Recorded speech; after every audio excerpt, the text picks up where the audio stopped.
नमस्कार दोस्तों, मेरा नाम रघुवीर सिंह एडवोकेट। मेरे चैनल पर आपका हार्दिक स्वागत है।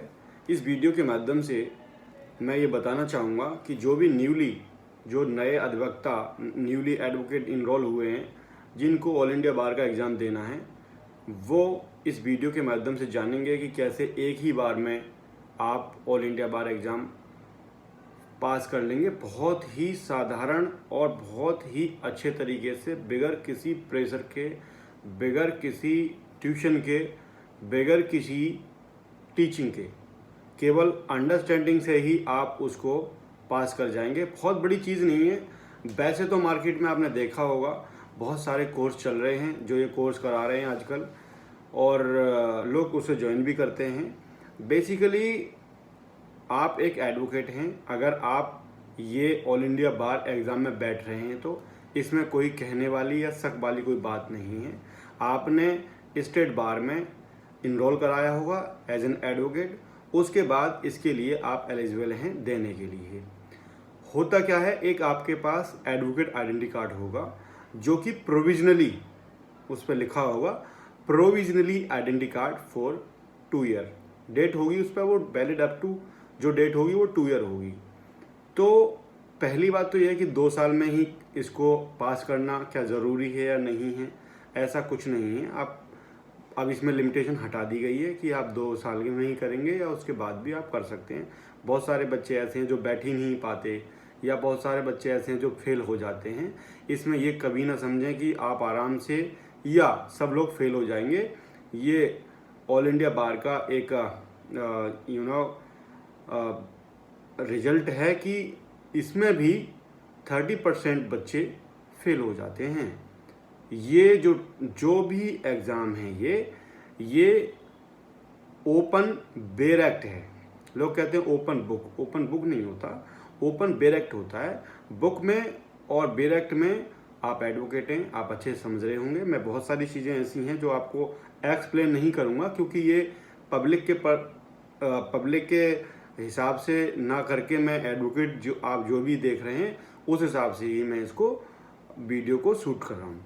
अब है क्या चीज़, आपने फॉर्म फिल किया है कमिंग जो भी ऑल इंडिया बार का एग्ज़ाम आ रहा है 18वां, इसके लिए। अब है क्या, बहुत सारे बच्चे परेशान हैं कि क्या हम किस तरीके से पढ़ें, किस तरीके से पढ़ाई करें, किस तरीके से इसको पास आउट कर सकते हैं, कैसे इसके पेपर को, कैसा इसका पेपर आता है, किस तरीके से इस पेपर को हम पास करेंगे। तो देखिए, पेपर जो आता है वो उसकी 4 सीटों में आता है। आपके पास में कोई भी एक सीट हो सकती है, A B C D ये सीट हैं जो कि पेपर का एक फॉर्म समझ लीजिए आप। एक पेपर बना है, उसके ये एक स्टेप बाय स्टेप दिया गया है कि A है जिसके पास A बुक सेट है, पेपर का जो है A सेट है, वो फिर सामने वाले दूसरे के पास B हो सकता है, तो उसे मैच नहीं करेगा। ये आप ध्यान से समझें कि अगर 4 पेपर हैं, एक रूम में 4 पेपर दिए जाएंगे, जो भी क्वेश्चन शीट है वो दी जाएगी, वो 4 डिफरेंट दिया है, जिससे कि सिमिलर ना हो, सबकी बराबर ना हो या एक जैसी ना हो कॉपियाँ। उसके बाद आपको क्या करना है, ये टिक मार्किंग का है। ऐसा नहीं है कि आप उसमें रिटर्न में लिखेंगे, आपने कि टिक करना है। 4 ऑप्शन होंगे, उसमें से जो सही है उस पर टिक करके देना है। वो जो कॉपी आपको मिलेगी वो वहीं पर डिपॉजिट हो जाएगी। अब ये बहुत सारी चीज़ें टेंशन में स्टूडेंट हैं जो इसमें दे रहे हैं, जो एडवोकेट हैं न्यूली, वो बहुत टेंशन में है कि इसको पास कैसे किया जाए। देखिए, अभी की जो गाइडलाइन है वो ये है कि विदाउट कमेंट के जो भी बेरक्ट हैं वो अलाउ होंगे। लेकिन होता क्या है, bar council of India and movement पर या 2 दिन बिफोर ये भी नोटिफिकेशन में दे देती है कि आप विद कमेंट भी आप ले जा सकते हैं बेरक्ट। अब विद कमेंट और विदाउट कमेंट में कुछ ज़्यादा डिफरेंट नहीं होता, वो एक्सप्लेनेशन की बात होती है। जो भी सेक्शंस होते हैं उसको एक्सप्लेनेशन को थोड़ा अच्छे से कर दिया जाता है कमेंट में जाके, और वो आदमी को जो भी एडवोकेट्स होते हैं वो अच्छे से समझ लेते हैं। अब जो समझने वाली चीज़ है वो ये है कि आप एक तो ये आपको YouTube के प्लेटफॉर्म पे बहुत सारी वीडियो ऐसी मिल जाएंगी कि आप जाइए और वहाँ पर सभी में डी लगा दीजिए, या सभी में ई लगा दीजिए, या सभी में सी जो भी है वो लगा दीजिए। तो ऐसा नहीं है, आपको ऐसा बिल्कुल भी नहीं करना है। ये रेशो कभी कभी गलत भी हो सकता है, और डेफिनेटली गलत ही होता है ज़्यादातर। इस चक्कर में ना रहें। आपको इस चीज़ों में बिल्कुल भी ध्यान नहीं देना है, बिल्कुल भी ध्यान नहीं देना है इसमें। और आपको 40% पे आप पास हैं। अब आपकी नेगेटिव मार्किंग नहीं है इसमें, ना थी पहले भी। आपको पास करना है तो इसमें जो ध्यान रखने वाली वो चीज़ें वो ये है कि आप कोई भी बेरेक्ट, सबसे पहले आप जो हैं मेजर बेरेक्ट पे ध्यान दीजिए, जैसे कॉन्स्टिट्यूशन है, और आपका आईपीसी है, सीआरपीसी है, सीपीसी है, एडवोकेट एक्ट है जो कि माइनर है, लेकिन इसमें से बहुत ज़्यादा पूछे जाते हैं सवाल। तो ये इंडियन एविडेंस एक्ट है। ये एक्ट ऐसे हैं जिनमें से आपका 60% तक कवर किया जाता है पेपर, 60 to 70 इन्हीं सब्जेक्टों में से आता है। तो आपको ये विशेष ध्यान रखना है कि इन सभी सब्जेक्टों पर फोकस करना है ध्यान से। अगर आपके पास, आप इस वीडियो को एंड मोमेंट पर देख रहे हैं तो भी आप पास कर सकते हैं इस पेपर को। आपके पास समय नहीं है अगर पूरा बेरेक्ट पढ़ने का, तो आप उसका इंडेक्स पढ़ सकते हैं। इंडेक्स भी बहुत ज़्यादा महत्वपूर्ण और बहुत ज़्यादा आपको नॉलेजेबल चीज़ों को प्रोवाइड कर देगा, क्योंकि इंडेक्स में से ही सारी चीज़ें पूछी जाती हैं। जो इंडेक्स होता है वही बुक होती है, ये आप जानते हैं। एडवोकेट हैं, आपको बताने की ज़रूरत नहीं है। अगर आप ये वीडियो मेरी देख रहे हैं और अपकमिंग एग्ज़ाम में बैठने वाले हैं तो इंडेक्स में से आपको क्या देखना है कि कौन सी जो लॉ है किस पॉइंट पर रखी गई है, उसका किस पेज नंबर पर वो उसकी डेफिनेशन है, ये आपको उसमें देखना है।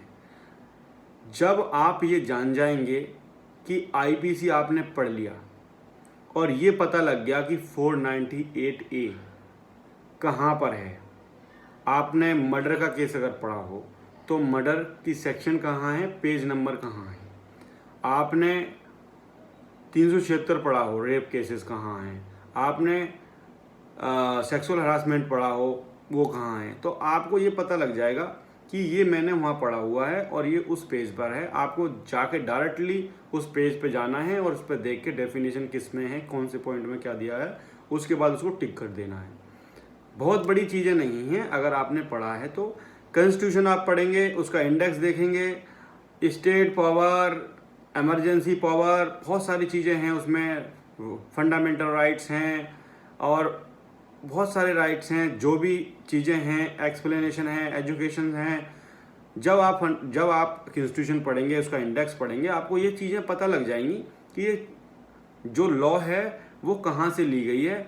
और क्योंकि होता क्या है ना, हमें ये बहुत ज़रूरी है जब हम पेपर में बैठे हैं, एग्ज़ाम में बैठे हैं, एग्ज़ाम दे रहे हैं, एग्ज़ाम हॉल में बैठे हैं, जब आप रीड कर रहे हैं आप उसको पेपर को, तो आपको ये पता होना चाहिए कि ये जो क्वेश्चन है ये कहाँ से लिया गया है। आप ऐसा ना हो कि आप एग्ज़ाम, जो आपका एग्ज़ाम पेपर है वो आंसर आ रहा है, क्वेश्चन आ रहा है आपका सीपीसी से और आप पढ़ रहे हैं इंडियन एविडेंस एक्ट।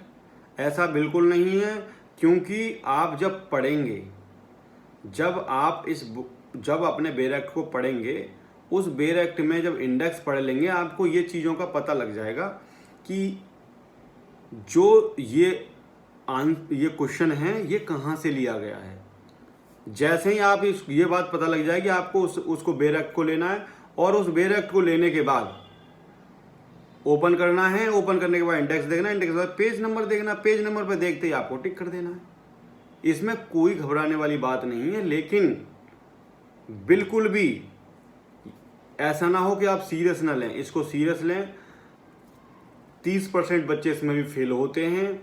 इसमें कुछ जजमेंटें ऐसी भी आती हैं जो इम्पोर्टेंट जजमेंटें हैं, जो डे टू डे बेसिस पे सुप्रीम कोर्ट से पास हो रही हैं या लैंडमार्क जजमेंट जो पहले पास हो चुकी हैं, मैं आने वाली वीडियो में उन जजमेंटों के नाम दे दूंगा जो आपको हेल्पफुल होंगी और आपकी सहायता करेंगी। इस वीडियो का पर्पस मेरा ये है कि कोई भी जो भी विद्यार्थी हैं, जितने भी स्टूडेंट इसको पेपर को दें, घबराएं नहीं, परेशान ना हो, पास होंगे। इंडेक्स देखें, उसको पढ़ें, स्पीडली पढ़ें, लेकिन इस सस्पेशन में ना रहें कि हम डीडी या बीबीसीसी लगा देंगे एक ही ऑप्शन और आप पास हो जाएंगे।